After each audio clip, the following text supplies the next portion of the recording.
Hey, welcome to Fire Engineering's Humpday Hangout and to our show, The Issues and Challenges of Today's Fire Service. I'm Chief Rick Lasky, and I normally would be along with my good friend, my good buddy and brother, Chief Terry McGrath from Louisville, Texas. Terry's they've got an incident right now, so he hopefully will join us a little bit later when he gets done with that. But we've got another very special show for you today, lined up for you today, as we always try to do.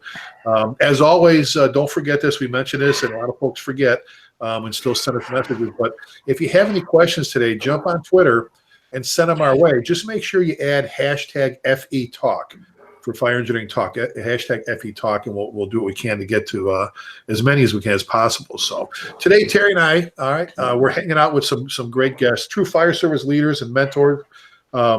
You want to talk about people who are making a difference in the lives of firefighters? These gentlemen truly are.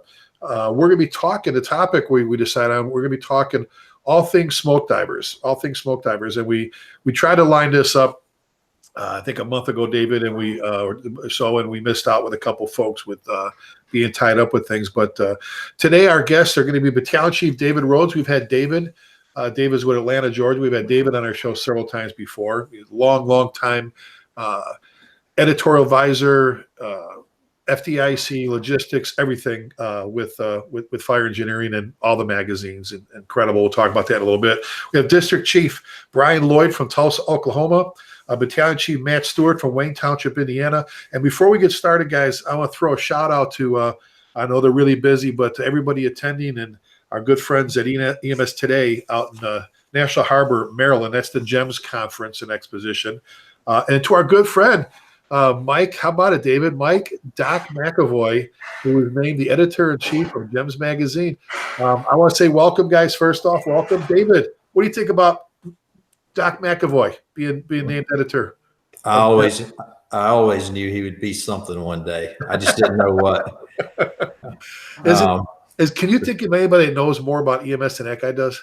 Absolutely not. And as a matter of fact, he's helped us out with medical advisory stuff for smoke divers and all on our hydration. And we did the article together about it and stuff. But just a phenomenal individual, avid mountain climber, and like I said, all things EMS, it's him, and he wears it well. We give him a lot of ribbon there at the board meetings since he's like the only EMS dedicated guy there, but he takes it well, and he can dish back pretty well too. And it's funny because there's more people that are dedicated that won't admit it in the meeting, and I'm like, I have no problem in a paramedic career. So, but my favorite one was when John O'Connell admitted he was an EMT. Yeah. We should have recorded that, but anyway, but yeah, okay, congratulations, Doc McEvoy. That is awesome, absolutely awesome. So, hey, again, we're talking all things smoke divers today, folks, with some great people. And we'll throw these out to the group with you guys. I don't know if, David, if you want to take this one to start with and then hand things off to your partners. But for our viewers and our future viewers, because a lot of people download this later, let's go through the history of the Smoke Divers program. So smoke divers is a term that comes from over in Norway area, and it found its way over to the United States. And our history with it was Florida started their program back in the 70s, and a fellow by the name of Cortez Lawrence was an assistant chief in LaGrange, Georgia. And he went on to be in Auburn, Alabama, and then went on to run the federal agency up there at the National Fire Academy. He did the Center for Domestic Preparedness and all. But he went down to Florida, took their course, thought there was some great methodology that was being used. The breathing apparatus, of course, was gaining popularity. There was 2 camps, just like today. It was, fairly new technology. You had a couple on the truck, but they were in suitcases in the back, and only the weak and meek got them out and used them. But they were becoming more and more the standard. And so here, this breathing apparatus was going to allow us to get deep into these fires. And what if that thing failed or something happened to it? So they had to come up with a lot of techniques and stuff. So he started the Georgia program as a spinoff of the original Florida program. which is no longer in existence. They have started back a new program, but that was the beginning. He took a handful of firefighters down there. He was number one. Nish Willis was a young firefighter there in LaGrange, and she went through. She was actually the second one to go through, and they started the Georgia program in '78. The course has morphed into more of a leadership. Still a lot of emphasis on the breathing apparatus search and survival and all, but the main premise is learning about yourself, your limitations, how far you can go, and great decision making. We try to put you in a unbelievably high stress environment, and you make decisions. And when you get out of there, you know, a lot of folks have studied this and said that you gain, 5 to 6 years of experience in about 6 days of busy firefighting company stuff. So we've been shut down due to politics. Of course, it's a class where not everybody gets a trophy, and a lot of people get their feelings hurt when they don't meet our standard and they get dismissed, or so a lot of them just quit because they're not prepared. And we get a bad rap. There is no copyright on the word smoke diver itself. So the Georgia Smoke Diver Program, Indiana, Oklahoma, we're all affiliated as one big group. But anybody out there can have a smoke diver program, and it can be anything from a 2-day class to a 5-day class. It can be 8 to 5, whatever. There's no overall management of that term. So some of them are really good around the country, and some of them have some pretty bad reputations of just being a beat you up macho type of class. And so we had that reputation for a while, but we have totally gotten away from that. And we're doing a lot of really good things with the program, from personal development all the way through just great tactics with search and fire attack and all that stuff. We try to stay up with all the latest and greatest. So we're not teaching 1978 tactics. We're up to date and teaching the new stuff. So, well, and David, one of the things I want to go back to is, you said there, we used to have like 2 in a case on the rig, and if you were lucky, you got beat up for wearing them. And I've told that you and I've talked about this. I remember, I remember getting teased and made fun of because I remember getting my air pack, getting off our ladder truck and about a block from Midway Airport. And I remember one of the guys, I remember Bob Gleit coming up to me going, why don't you stay out here and let the real men go in there and fight the fire? And I'm a brand new approbee, so I stayed out there. I remember one of my bosses got there, Joe Ryan, one of the deputy chiefs. He says, "What are you doing out here?" I said, well, he told me to stay out here because I have my air pack. I goes, "And you listen to him?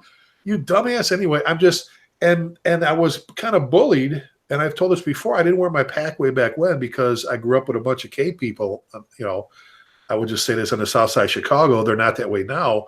But, this isn't your old man's fire anymore. Not wearing if you don't wear your SCBA nowadays, you're a fool. And I tell people all the time, we're not burning the same stuff my dad did in the 50s and 60s. Now I want to throw this to maybe Matt. David mentioned, sometimes people get their feelings hurt because they can't make it or can't cut it or whatever. I can't tell you how many people we've sent through Dive Rescue 2 to become, dive instructors, and 2/3 of the class drops out because they can't make it, they can't do it. But you never hear people, what I'm saying, complain about that. And I have no problem with that. I don't want to say that toughness because you guys have graduated umpteen people, umpteen males and females. And, if you don't prepare, it's like people don't prepare to go into the military for boot camp. They give you plenty of opportunities to even work with you. Then you go there and you're like surprised that it was tough. Matt, what's your feelings on, as tough as some people think it is? So, yeah, this may be one of the soapbox things you have to give me the high sign on. But anyway, so, that's one of the things that, I've struggled with in the fire service. And I think we all have is, you know, you talk about the military who's, you know, wrought with standards, and you have to meet a standard. And, you know, even in law enforcement and their special teams and SWAT guys that have to do. And it was hard for me early on before I found this program to find that type of class. And it's hard to find them. And, you know, the dive rescue stuff, I've, you know, been involved with that stuff. But I think the difference between the dive and this is we have the firefighter macho, you know, we're good and we know we're good. And, you know, we have all of that stuff. But very few people want to be tested, and very few people want to seek out just to see where they're at. And, you know, firefighters are mainly type A, and you know how we are. So it's hard to not, you know, be successful and to recognize the value in, you know, maybe failure or not making something the first time and working through it and coming back. So, you know, I think that's maybe the difference there, but I think that's why we have such pride in this program, because one, it is one of the very few programs in the fire service that you truly meet a standard, and it is held to, you know, and that's hard. It seems like the more our society moves down the path it's moving, that even becomes harder for people. You know, David mentioned that everybody gets a trophy culture and you know, that type of a thing, but this program is not that.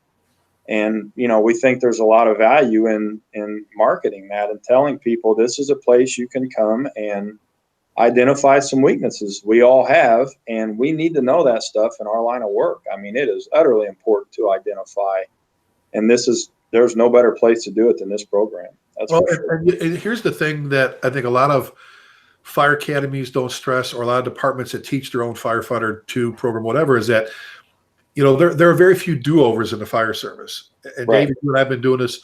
I've been a line of duty death investigator for almost 30 years, and there are no do-overs. You know, Matt, I mean, there's no, you know, this is not like we're out there delivering pizzas. No disrespect to anybody does that, or making sandwiches. This is serious stuff that takes people that are willing to be serious about their training, about what they do, about how they address things. So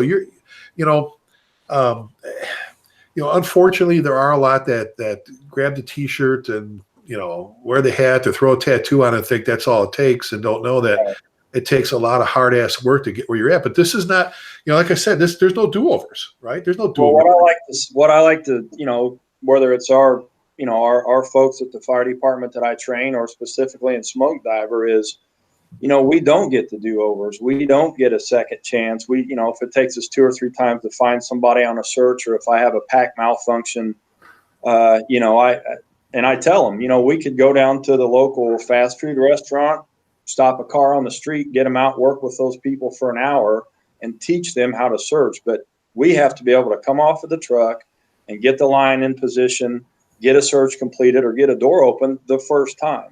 If we have to bring a company up and they mess it up 2 or 3 times, and then by the end of the training they're good, you know, I'm not sure that's where we need to be. So that's our big focus on this, is you drill and it becomes just, you work on that muscle memory. So it is a default when your SCBA malfunctions, or if you're doing a VES drill, that you don't have to do a lot of thinking about it, because it has literally been, you know, kind of burned into your psyche on how you operate when things happen. And that's where all firefighters need to be. And a lot of, unfortunately, I think a lot of them don't see that, and that's unfortunate. Well, and Rick, we're not promoting the. We talked about this the other day. We're not promoting the ragtag must go in every single situation, dive through the flame to get inside.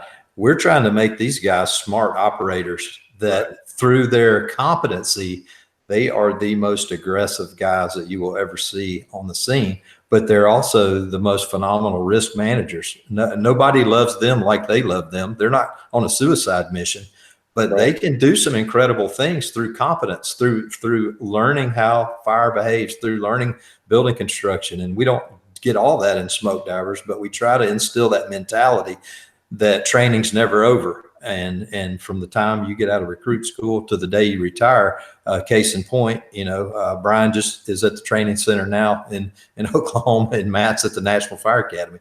So training's never over for a smoke diver, and we want you to be that go-to guy that is somewhat that expert on your unit that understands what's happening and can put it all in context. So Well, we're not creating a bunch of cowboys. right. And there's that make or break moment for a lot of young firefighters when they're building their confidence with their SCBA.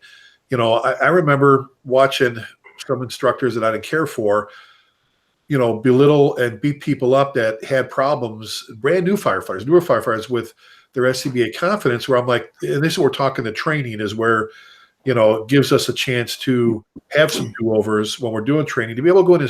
I remember going and sitting with taking a young firefighter and sitting there and just build their confidence in a smoke-filled room, help them control their breathing, where other people would run them out and say, you're not cut out for this. And some of those firefighters have turned out to be some pretty good people. And you mentioned something. I wanted to ask Bryan something here a second.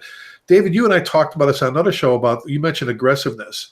And there's a lot of people out there, anytime a firefighter gets hurt, you hear this whole, see, we're being too aggressive again. And I'm like, and you've heard me, I did a blog on it. And the blog was titled, Are We Too Aggressive or Just Using the Wrong Word? And because I thank God every day firefighters are aggressive enough to go in and make a grab, go in after that kid, go after that firefighter, being smart, like you said. The word we need to be concerned with is reckless. When we become reckless is when we get guys hurt, we get guys killed, we become reckless. You can see it in the videos, you can read in the reports. But, you know, we've always talked about a controlled, aggressive attack, using your head, you know, that whole, we'll risk our lives a lot, you know, in a highly calculated, controlled manner, that kind of thing. I want to throw this one to Bryan. Bryan, David mentioned something earlier about, you know, the whole experience thing that you're going to get out of, you know, how many years experience you can get out of a smoke divers program.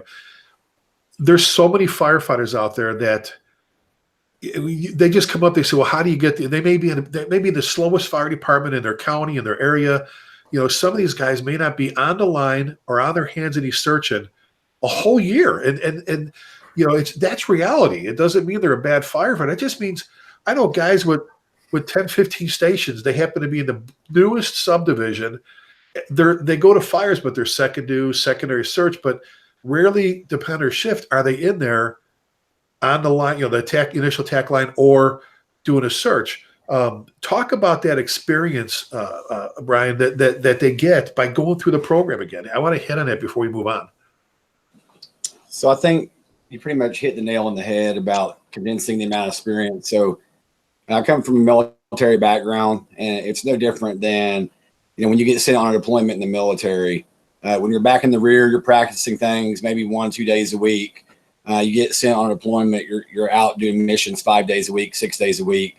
So, you know, you get sent somewhere for 1 year, you're coming back, you're getting more experience in that 1 year than a guy that might have been in the military next to you in 20 years. And that's kind of what the smoke diver program does. You know, I was very fortunate with a couple of years on the job in Tulsa. We had a chief that's been retired a long time ago, but he'd gone through Mississippi's program, and I just got out of the Army. He came up to me and he asked me, you know, hey, you want to go check this program out with me? I didn't know what a smoke diver, smoke jumper, I didn't know what any of that was. I said, what's it about? He goes, it's going to test you, and it's going to give you a lot of knowledge, and it's going to, in a short amount of time. I'm like, sign me up. And so I was very fortunate early on in my career, with only 2 years on the job, to get to go through that. And at the time, I was blessed to have a great captain. I had an old school captain that had us out in the bay drilling stuff with us. I mean, he's a great guy. He shaped my career. And give a shout out to Captain Tony Raines. And so I'm not saying we weren't back in Tulsa doing stuff, but when I went through that program, I got so much training in that 1 week that it really stepped up my confidence, really showed me what I was capable of at a young age.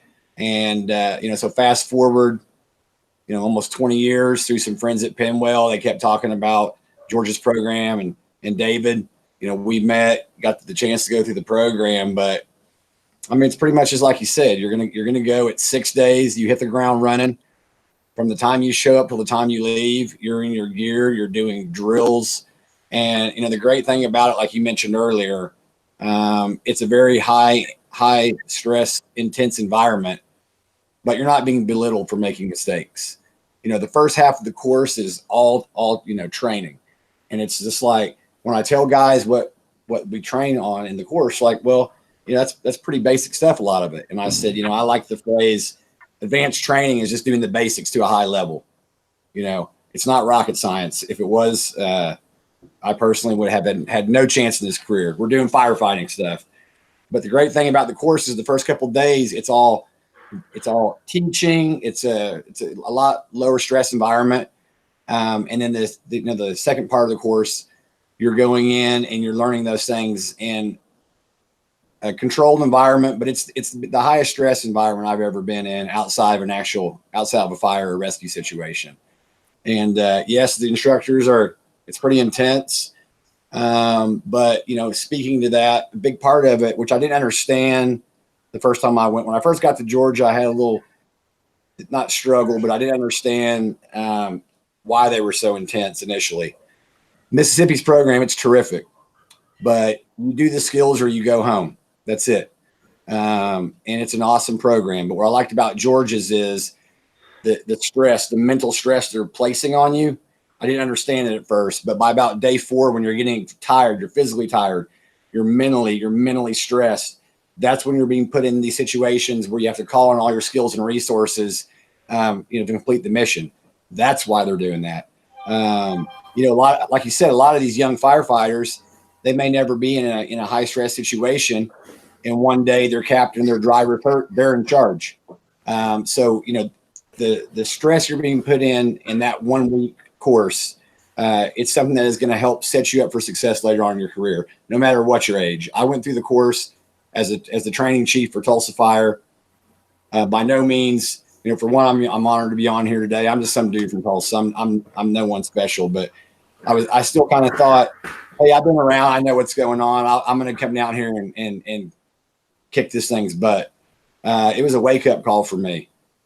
So it was a great course. I could go, you have to stop me. I can go on and on about it, but going back to the question you asked, especially it's going to benefit younger guys. Like you said, a slower department, a volunteer department, or maybe the first or second thing you do, it's that for real call. It's that once in a lifetime call. This course is going to set you up for success when that happens.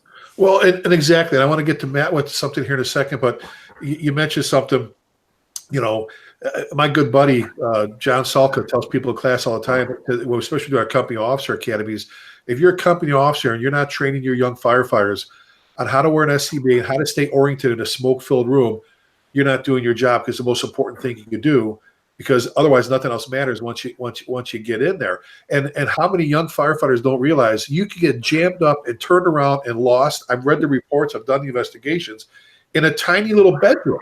The last Mayday I had, David, you remember the one in Texas, John Wright was in a bedroom, a sitting room, and 3 times they went in circles trying to find the door, when and then after it flashed on him. So, and Matt, I don't know if this is what you want to get to, because one of the next questions I want to throw out there is for one of you is to walk us through the content, in the course, like, the different topics and areas you guys cover, if you want to do that. If that's okay. Yeah. So, what I wanted to bring up to kind of build on what he just said was the first day of the program is a lot of classroom, and that's the only day you get classroom. But, at the beginning of the day, I ask, and we'll cover, we really do nothing in this program. A lot of people think it's kind of the secret squirrel, type of a deal. But everything we did, I asked how many, people in here have done the Nance drill, how many have done the Denver drill, how many have searched, how many have stretched the line in, how many have done an air consumption drill.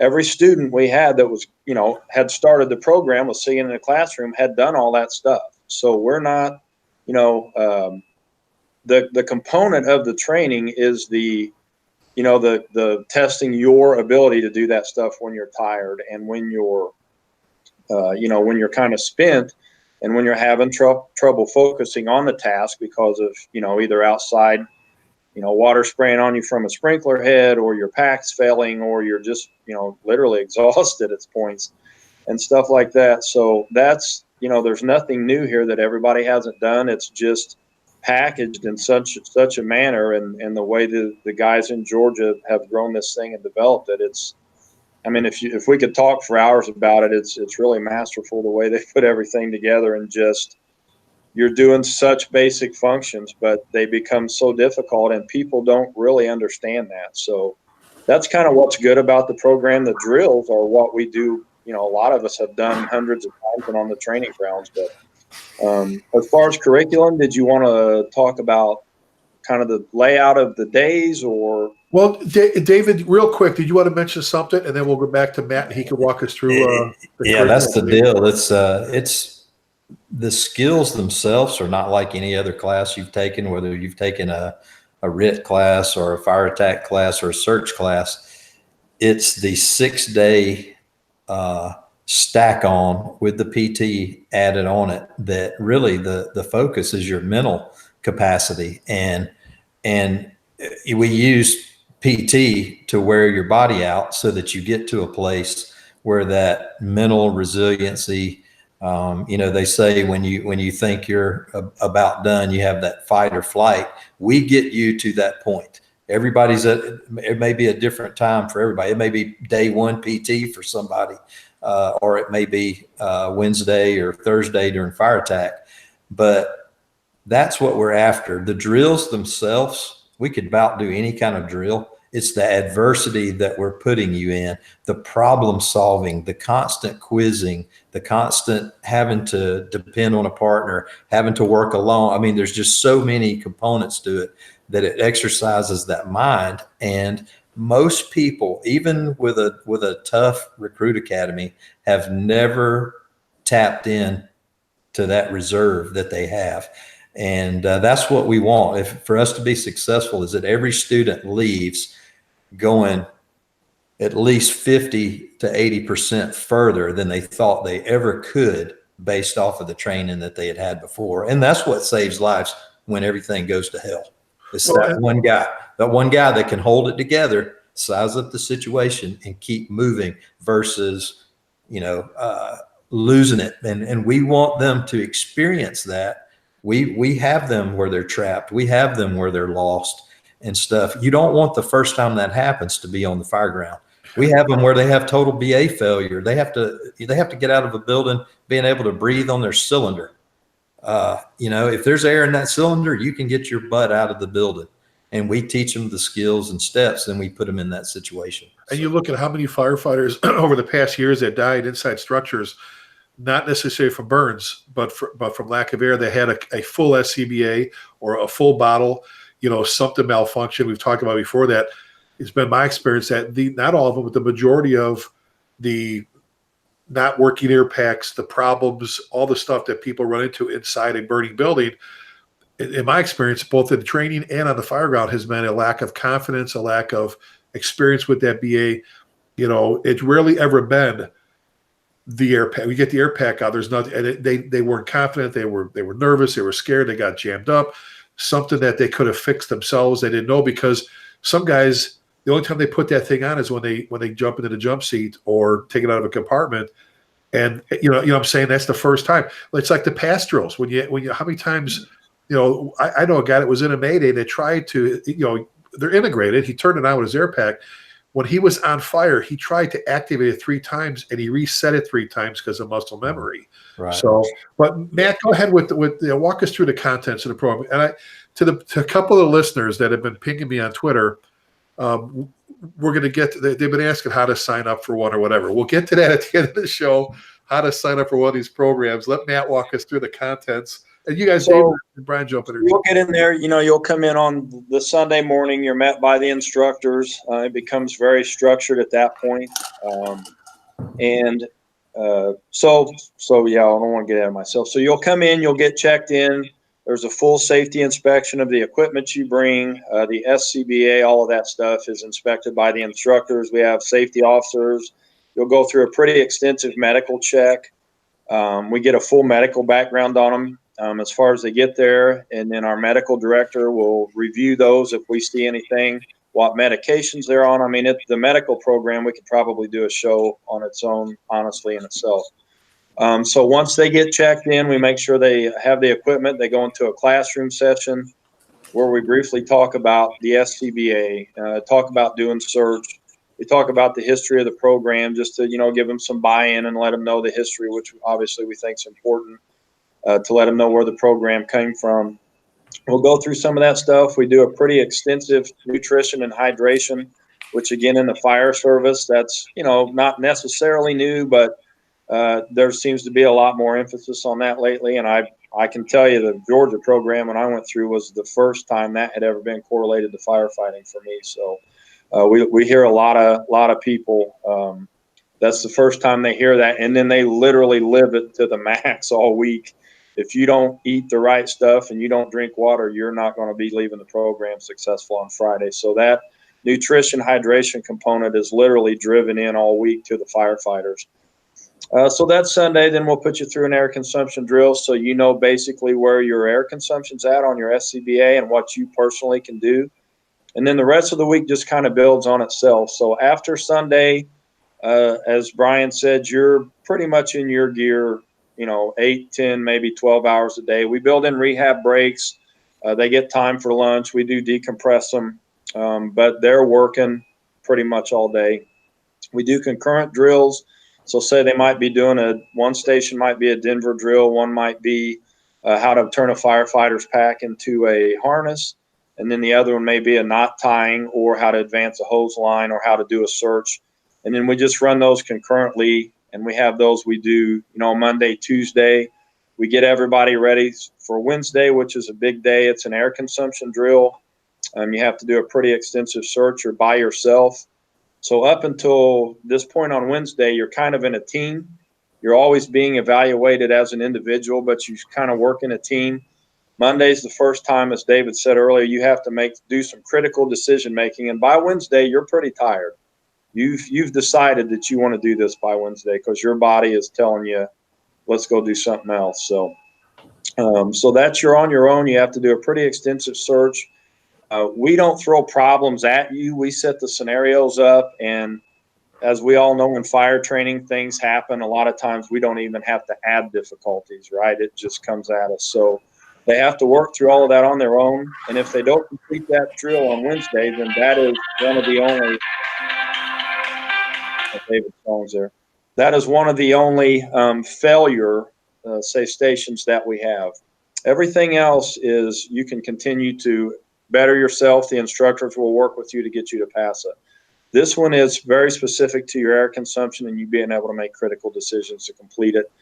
Once you get through that, Thursday is our only live burn and search day where we have some very intense fire conditions and they're searching right under fire. A lot of heat, you know, smoke, live smoke conditions and victims. And we drill them probably through 4 or 5 different VES, team search, 2-man search, truck company drills, engine company search.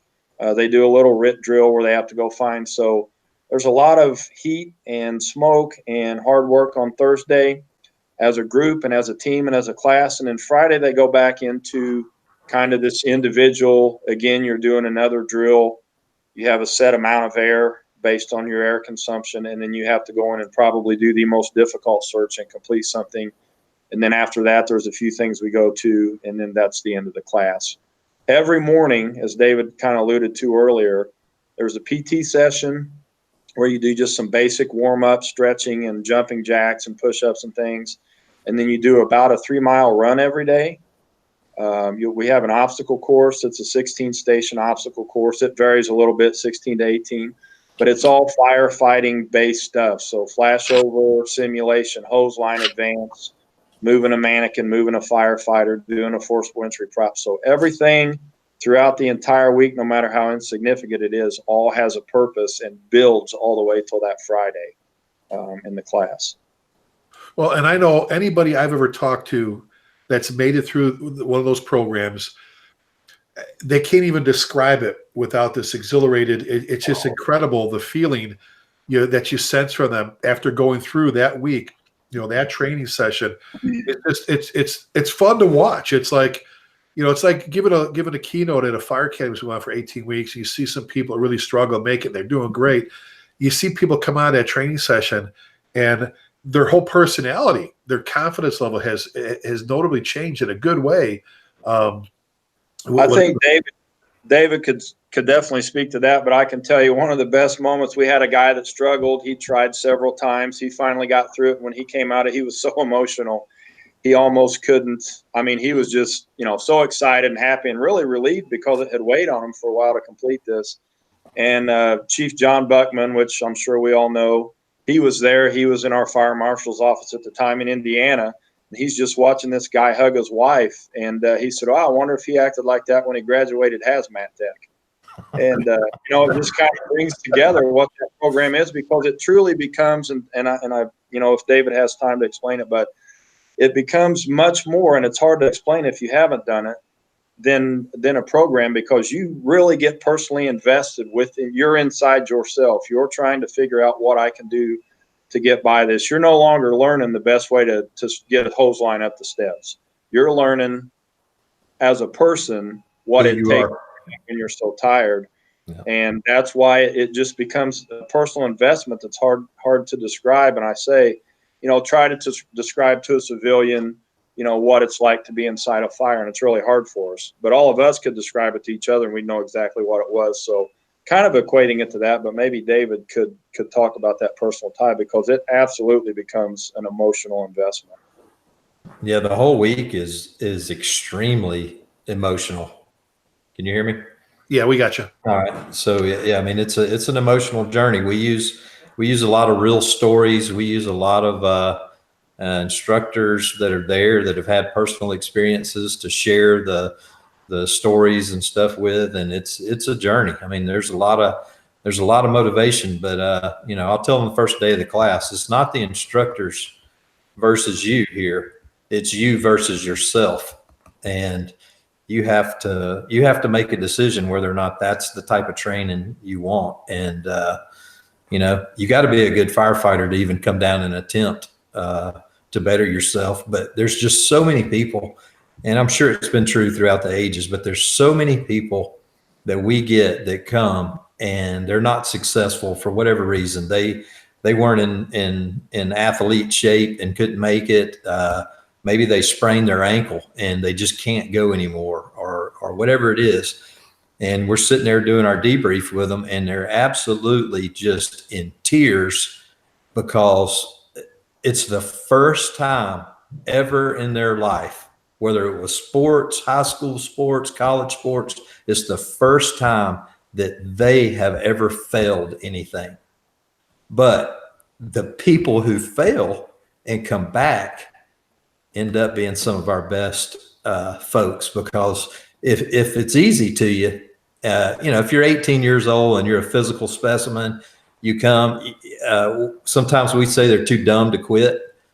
They don't know what they're going through. They're just surviving off of their youth and physical. But that 25, 30, 45, Bryan, you can attest to that. It's a young man's game, but the older you are, the harder it is.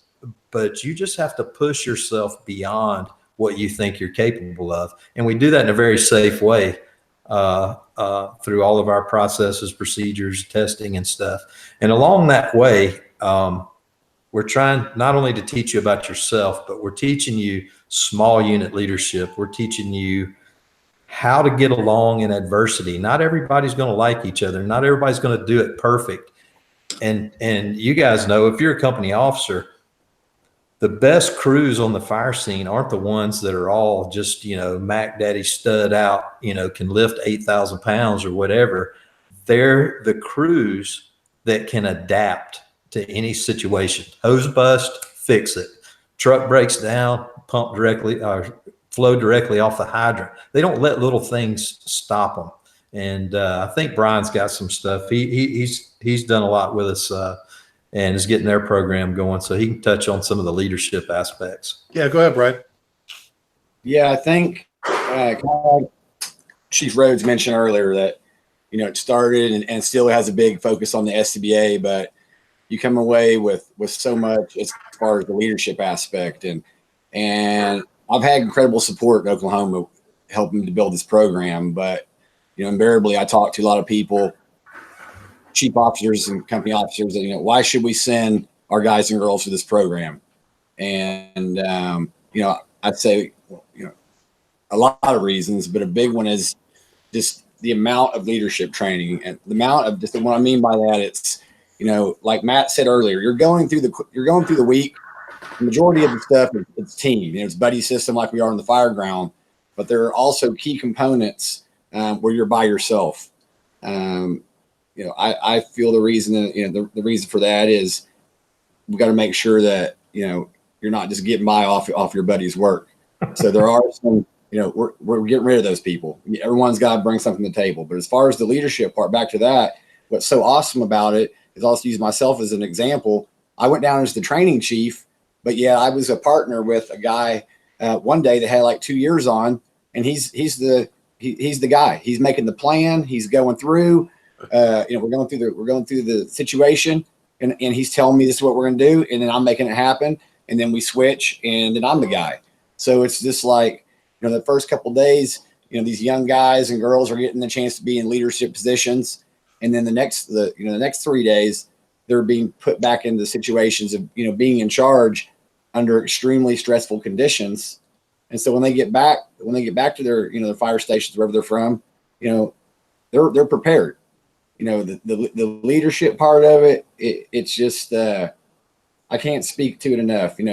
I have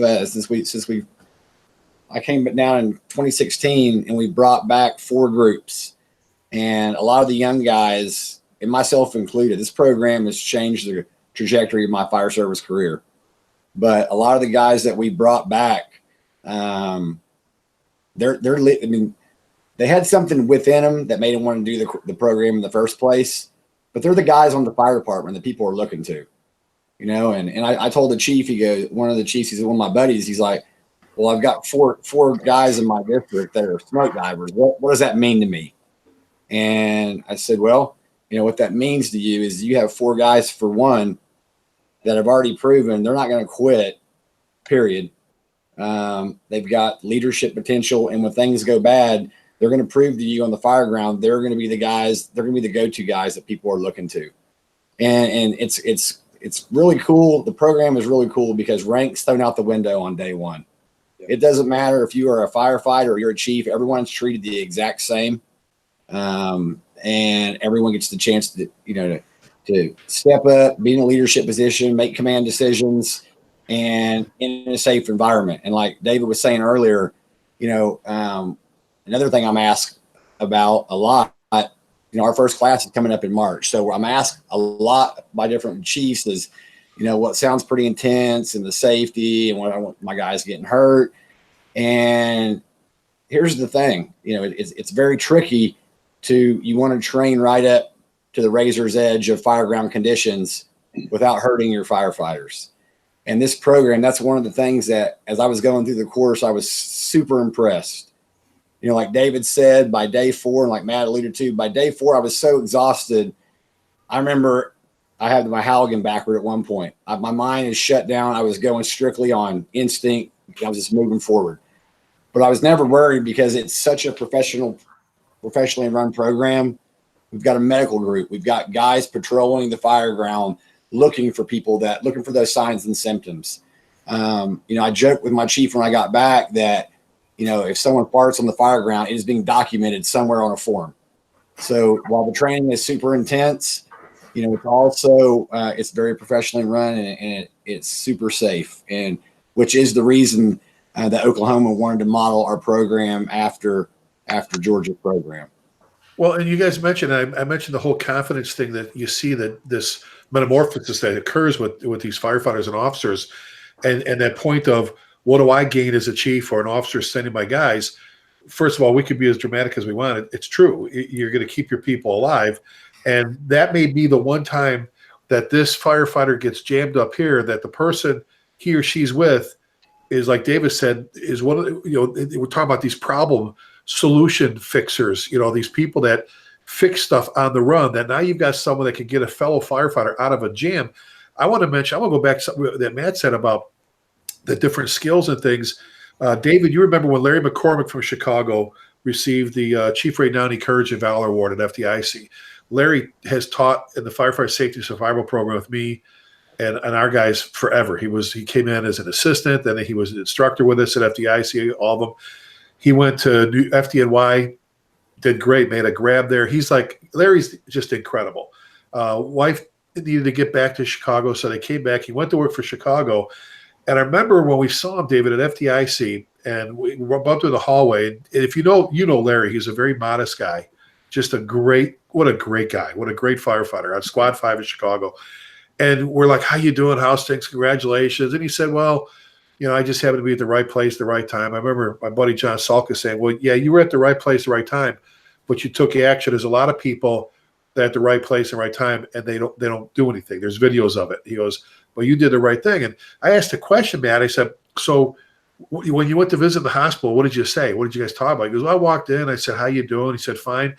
And the very next thing that comes out of Larry's mouth is, it's a good thing that you had you had your waist strap fastened, because I was able to snap it and do a diaper sling, to be able to drag you out, because he was on fire. He crawled 15 feet through fire to get to where he thought he heard the pass device ringing, sounding, to grab this guy, drag him out unconscious, on fire. This was an amazing rescue.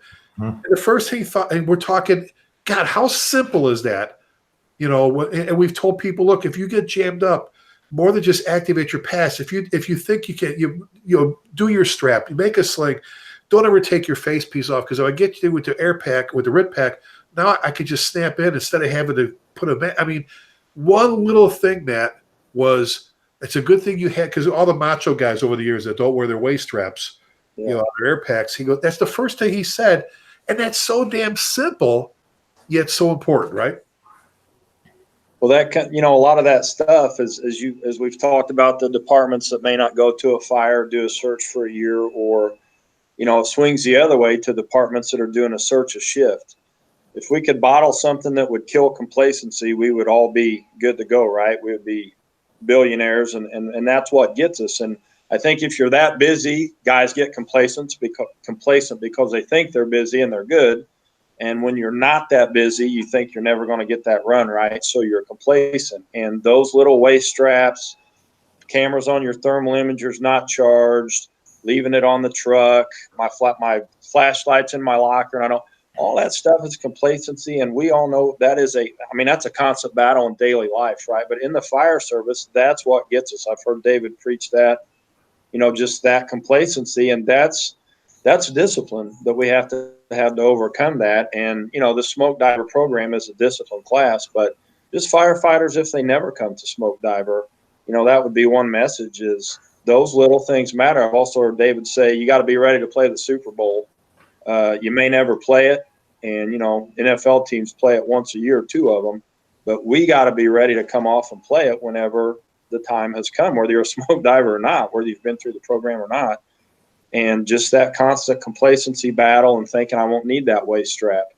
When it changes that fast, you don't have time to make those decisions. And that's a good point. And that's a great example of a real life scenario that happened, and it was important for them. And a firefighter's alive, Matt, because of that. Yeah, and saved his life.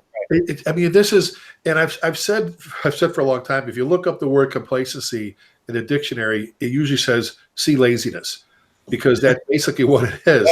Yeah. And that whole thing. And every Mayday when you look at a line of duty death, when you look at a Mayday, it's like watching somebody fall down a flight of steps. Every step they hit is a different little thing that happened, and boom, they hit the floor of Mayday. There's very few. Look, all the experience on this screen today, we'd be lucky to name 5 that were major explosions or major things, collapses, where it's always, every year, it's always the little things. And you watch, if they had just called Mayday, if they had just, and you're like, God, if just one thing, it would have changed it. Those little things, like you said, Matt, those add up to greatness when it comes to, if you want to be proud of something, be the firefighter who's got that confidence that the young firefighters look up to and say, I want to be like him or her. And you keep referencing the NIOSH reports, right? But we've talked, David and I, extensively. How different are the bullet points in the NIOSH reports? A lot of them are what? Communication, lack of water supply, training, incident command. I mean, and it's those components that you're talking about are the ones we keep missing. And I think a lot of it is because it's complacency. Well, yeah, complacency. And again, there's nothing new. I've said this forever. There's nothing new killing firefighters every year. It's the same stuff over and over again. If we were corporate America, they put us in jail for how we kill firefighters. Yet, so, it's like we get through the fire academy. God bless them, doing great things in the academy. But what do you do next? And Bryan, you mentioned that captain, and I loved when you said that, because I'm finally getting ready. I had a program called Mentor Monday years and years, about 20-something years ago, and we're bringing it back. Fire engineering wants me to do it, and they're going to be little 8 to 10 minute videos on Mondays, Mentor Monday, about different mentors and the impact. And that captain right there is the kind of people you want to talk about. That how many young firefighters go, God, I work at this firehouse, but we never train because our captain or lieutenant wants to sit in a chair all day and doesn't want to do anything. And we talk about, well, then go out and do this, or this is where the senior firefighter grabs you. But God, how important to have a mentor, to have a captain that cares enough about you and your family. I just submitted an article titled, I want a boss who cares more about me and my family than about being my buddy. That cares enough to train you, to go, okay, let's go, hit it. Let's go on the floor. We're going to do this. And I'll tell you one more thing before I ask David something. And again, David, I think you were on the show when I talked about this. I was teaching a program. It was a Saturday. It was a volunteer department, mixed bag, volunteer career guys, but they caught a run. And when we waited for them to get back. When they got back, I remember, David, I'm telling the story. I walked into the men's room, which is kind of off the apparatus floor. And between the tailboard of an engine and a bumper of an engine, there's a captain talking to a brand new firefighter. And I'm like doing, okay, I don't want to, hopefully he's not getting his butt chewed. I don't want to be, interfere, And I hear this captain say, this is all I hear him say, what are you doing Tuesday night about 7:30? And the kid says nothing. He goes, okay, meet me here at 7:30 Tuesday night. We're going to do our SCBA work together. Mm-hmm. So later on, David, remember, I saw this guy at the break. I go, okay, I didn't mean to eavesdrop, but tell me what happened. He goes, well, we got out to this call. He got all jammed up. His air pack was the straps were all spun around. He had problems. And we've got some guys that would have just jumped his ass and yelled at him or said things. He goes, nah. And, rather than embarrass him and try to do it on training, he goes, I wanted to work for that guy. The guy, like you saw that captain, Bryan, this guy just said, what are you doing Tuesday night? Meet me up at 7:30. There's usually nobody up there. We're going to work on our air packs together. That's how important it was to that captain to make sure that young firefighter knew his pack. And that's the confidence stuff you guys are talking about. That's, like I said, it's absolutely incredible what you see come out of these programs. We really put a lot of emphasis on servant leadership throughout the whole week. And that's, even though we want to create these fireground warrior type folks that can get the job done, we don't want them to be in their department to be the guy that they have to lock up behind the glass and break the glass only in case of fire. We want them to be the go-to guy. That's the guy that is doing exactly what you said. They're noticing, they're taking extra time, they're doing the little things around the station and stuff. And one of the big things is, obviously there's a lot of training that goes on in the fire service. Most states have standards and all. We use the computer a lot to get a lot of those hours. But there's a big trend of not training in context anymore. We're not doing live fires in acquired structures. We're not going and being allowed to use vacant structures just to run some drills in. And this all goes back to the litigious, everybody's going to sue everybody and all that. And we gotta provide our people a place, and we have to accept some risk with training and manage risk smartly. But we can't just start doing all our training online. We can't just pull hose behind the fire station. We have to put it in context, and we have to do multi-company drills so that we're working together to see how the whole system flows. If one station's just doing this one little drill and all, that's great, and it's good. It's good and better than nothing, but it's not in the context of how we operate. And I think that's where people aren't getting the experience level through training that they used to in the past, when we did do a lot of acquired structure burns and things like that. So smoke divers is one of those things that can kind of fill that gap for you if you're not getting those things in context. Because you definitely don't want, is that the guy you're talking about, Ray Classic, Yeah. firefighter. Yeah. I have that on my Exactly. phone because I use it. So no, exactly.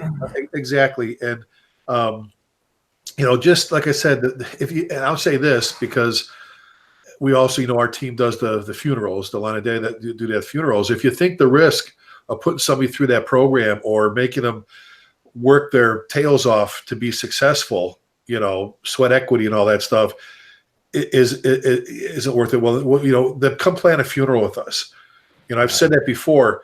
When I go back to the whole there's no do-overs, come sit with us when we sit with the family and see what their needs and desires are. And we sit with the chief in the department, because you can't be emotional. You can't cry. You can't go because you're the ones running it. You're changing out, the honor guards, you're doing this, you're on a procession. Come run one of those if you think, and look at the kids and, everybody posts the pictures of like a young boy or girl holding their mom or dad's flag. And I'm like, okay, let's go back to what happened, what got them there, and how that could have been prevented, and not to hurt people's feelings, but let's get to a point where we're serious.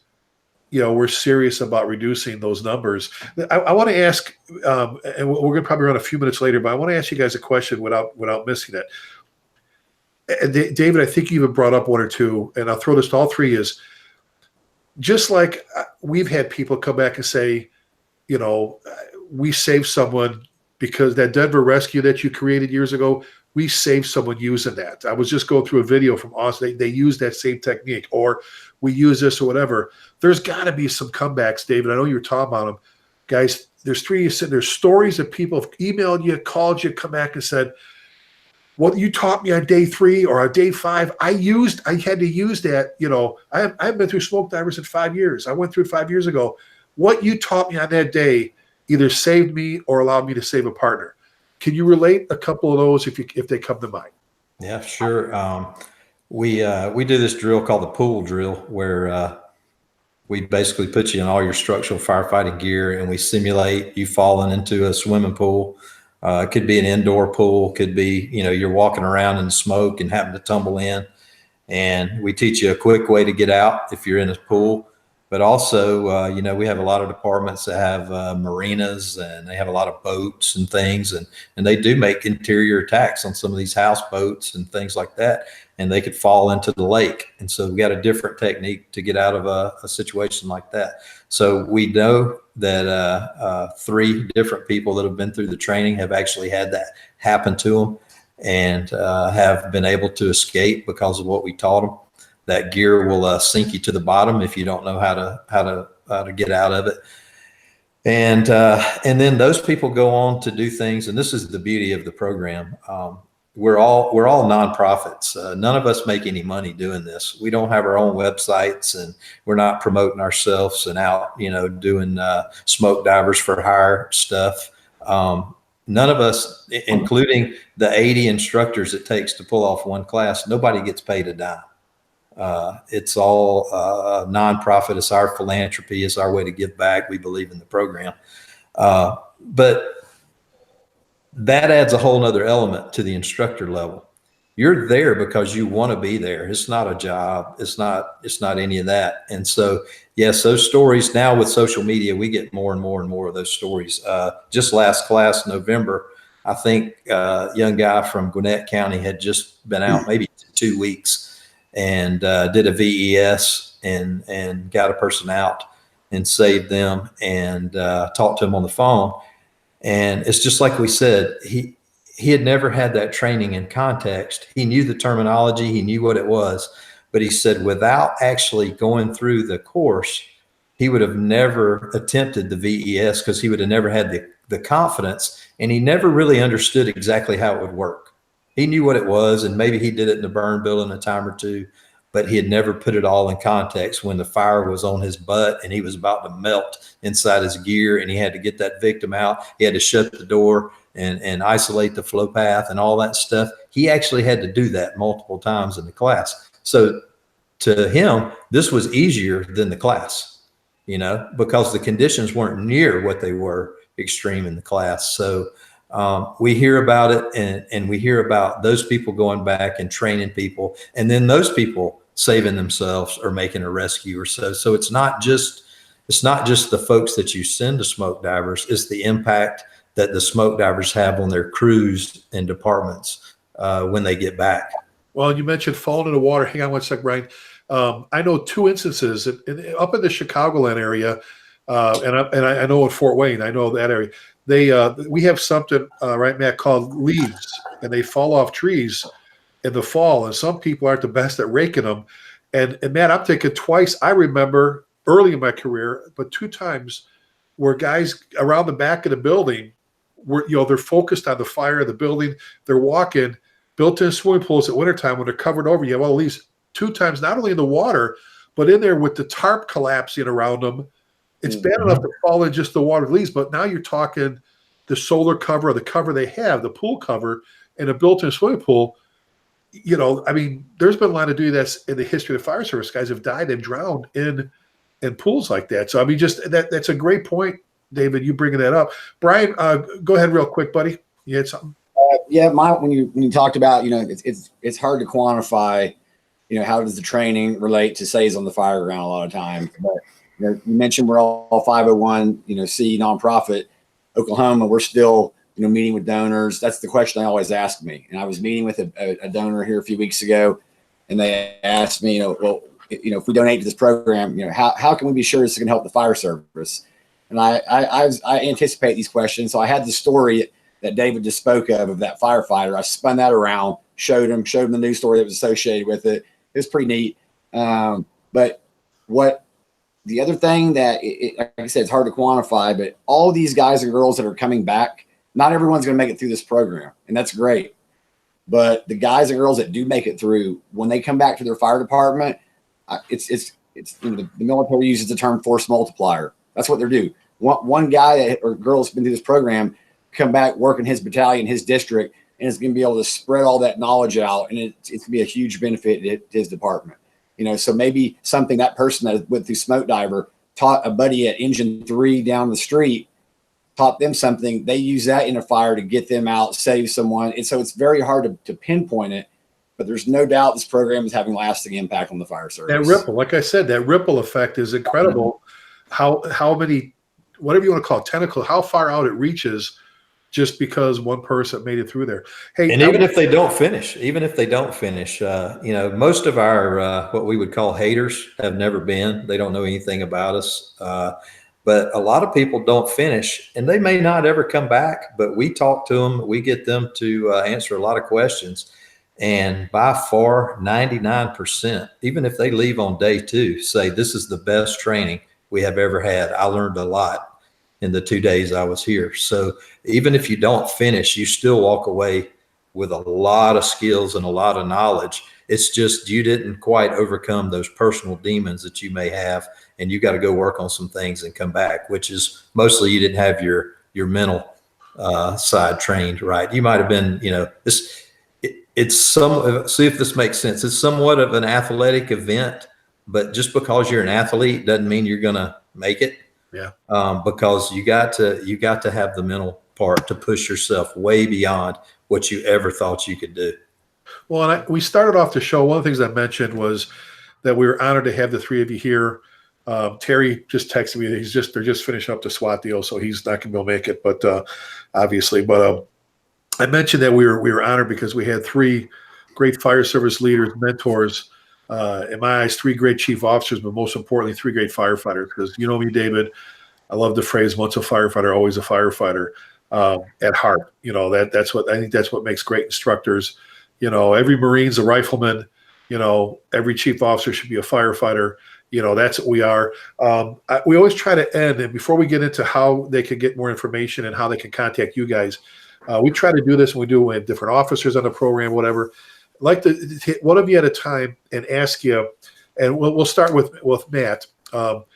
What advice you would give? We've been talking about this, and it doesn't have to be even smoke diver related. What advice would you give? You got a brand new firefighter, just set it up. You ran into him you're at the National Fire Academy, training as always. Every day's a training day.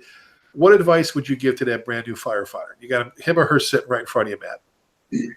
So first off is be an absolute student of the game, right? I mean, no matter what we do for any profession, I mean, we all want to be successful, whether you're sitting in an office, but for what we do, it's so diverse, so many different levels.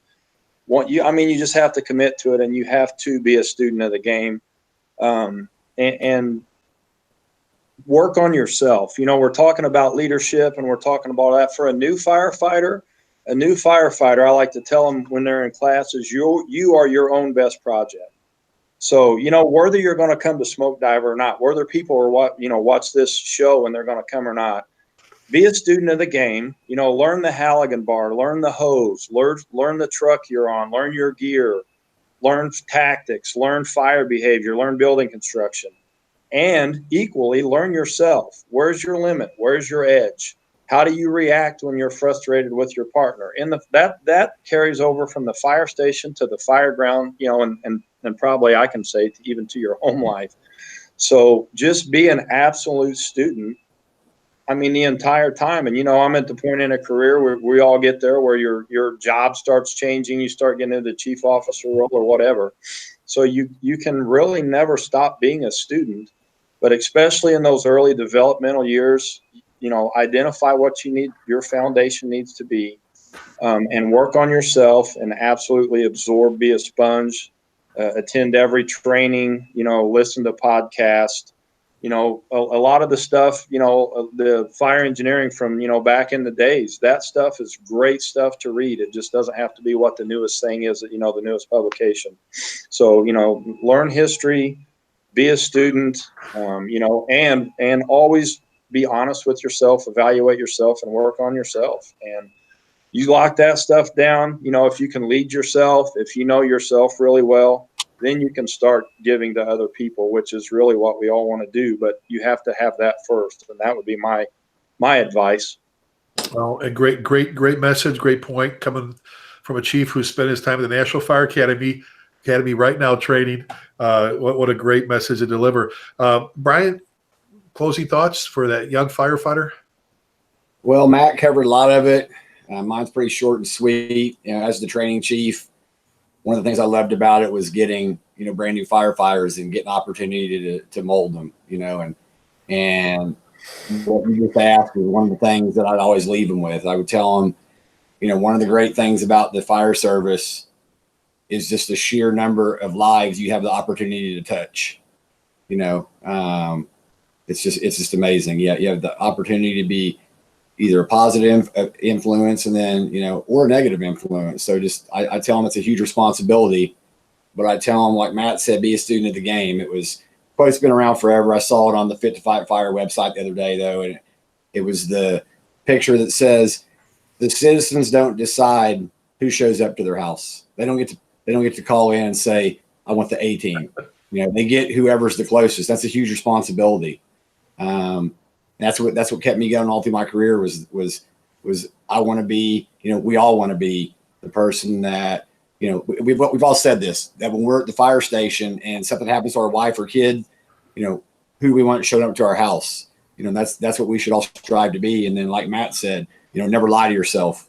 When I went through the smoke diver program as a chief officer, it was like a slap to my face that made me really reevaluate myself. And that, hey, just because you've been on this long, there's things that you can always improve. And as you alluded to earlier, you could spend your entire career in one aspect of this profession, whether it be search and rescue, hazmat. We're expected to be able to do all of it. So to think that you got to that point, you can just never stop learning. That's my advice. That's why it's not a job; it's a profession. To be a professional, you have to continually be learning. That's it. Got to work at it. A great message, brother. Great. Brother David, closing thoughts for that young firefighter. The toughest thing that they'll encounter through their career is going to be maintaining their passion. And you guys know all the stuff we go through in different situations, whether it's calls, whether it's bad management, whether it's budget cuts, whatever it is. Those are tougher than any fire you'll ever go to emotionally. And so in order to do that, you have to understand that a lot of time, especially the high speed guys that we deal with and all, their department will never be able to meet their expectations. And so they can't just throw it all away because the department can't meet their expectations. They have to seek out and take care of themselves. And if they're not getting the training they need there, they got to go somewhere else and get it. They got to come to a class like ours. They got to find other high-speed folks to hang around with, because if not, you'll get into quicksand, you'll bog down, and you will just mentally destroy yourself. And this job takes it out of you enough. And I've never met anybody in public safety that didn't have a cynical side, but it can take over your whole life. And you got to stay around a lot of high-speed guys like these two fellas, and like yourself, Rick. And we gotta all stick together and keep this thing rolling, because there's a lot of bad stuff out there. There's a lot of bad leadership. There's a lot of bad messages, and there's 4 million times the internet warriors out there telling everybody how they're doing things wrong, and they're out, just trying to promote their own self or their own product or whatever it is. And we got to look out for each other, hang out with each other, and keep each other moving forward and inspiring. Well, and that's a great message, because how many times have I said it to you, David? People who lack passion suck. Hang with people that love the job as much as you do. If you want to hang with misery loves company. To our folks out there, we've had 3 incredible guests with us today. We've had Battalion Chief David Rhodes from Atlanta, Georgia. We've had Battalion Chief Matt Stewart from Wayne Township, I may have said Fort Wayne earlier, brother. I don't know why I said that. You said Wayne. I don't know why I said that. If I did, I know better, but I apologize, buddy. We've had Bryan Lloyd, District Chief with Tulsa, Oklahoma, and again, Matt's Battalion Chief with Wayne Township. Guys, rather than let me do this. If somebody wanted to reach out to you, I guess they'd have to reach out to each one of you for your area, right? If they're interested in attending, or what's the best way for them to get a hold of you guys? Because I'm getting hammered with guys asking, how do they sign up? What's the best way? GeorgiaSmokeDiver.com, IndianaSmokeDiver.com, OklahomaSmokeDiver.com. You can get through to any of them from any of those websites. And on each of the pages, it says how to become a member, and it'll take you through step by step. We obviously accept out-of-state students, all of our programs. I guess Oklahoma, you guys will also. We'll get them ramped up in 2020. We have 2 classes a year, February, March-ish, and November in Georgia. Matt does the Oklahoma program usually in October. And Indiana. Indiana program in October, and then Lloyd's starting off 2020 in March. Perfect. David, email for someone to get a hold of you if they wanted to chat with you. It's Rhodes Consultants with a TS on the end there at gmail.com. Our Facebook is Chief David Rhodes. Our Twitter is Smoke Daddy 5. Awesome. Bryan, if they want to reach out to you with an email? SmokeDiver968 at gmail.com.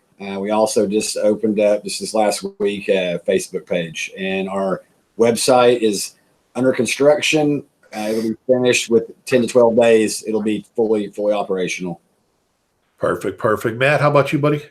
Email stew662 at gmail.com. Also through indianasmokediver.com. Either way. Perfect. Guys, I can't thank you. I know we went a little over, but this is awesome. What a great show. I can't thank you enough. And for taking time out, man, I know you're at the academy. Everybody's working. Guys, thank you so much for doing this. This was awesome. Hang on. Don't check off yet till we're done. We'll chat just a couple minutes after we go from being live. But folks, this is, again, reach out to these 3 gentlemen. All right. I'm telling you right now, if you want to make a difference in your own life or in the lives of those around you, if you're a chief, get off your ass, spend some money. It'll be an incredible investment.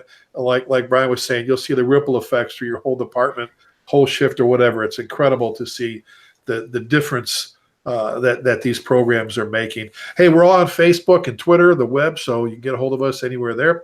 Our next show date for this show, Issues and Challenges in the Fire Service, is March 20th. Fire Engineering always on Wednesdays has some great shows at noon Central Time, 1 Eastern, with some great, awesome people you get a chance to interact with. And we never, ever close one of these shows, Terry and I, without asking you to please keep the men and women and our armed forces in your thoughts and prayers. And remember, never forgetting means never forgetting. Be safe and God bless you. Thank you, folks.